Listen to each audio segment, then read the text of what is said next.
In this video, I'm going to show you how you can change your CMOS battery on your laptop. I have here a sample laptop that we are going to use for this demonstration, and this is a HP laptop.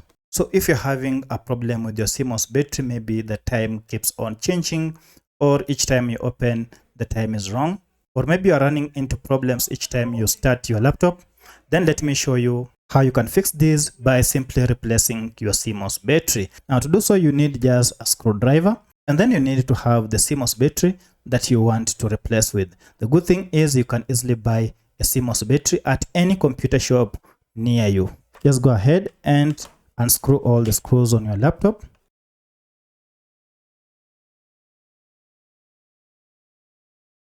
Then if you have a CD-ROM, just go ahead and remove it. And here it is. You can just pull it out. It is quite simple. Remove all the other screws and then go ahead and remove the back cover. So you might need something like this, maybe if yours is hard, but mine, I can just pull it. If yours is too hard, go and use a sharp object, or you can even use a scalpel if the edges are too hard. Now from here, go ahead and identify the CMOS battery on your motherboard, and as you can see, my CMOS battery is here, and this is what we want to change. So to change it, first you need to remove this. Just go ahead using a sharp object, because sometimes it might be hard to remove with your fingers. You can use a scalpel or any other sharp object, and then just try squeezing it in until it comes out, and that is it. You can see here it is.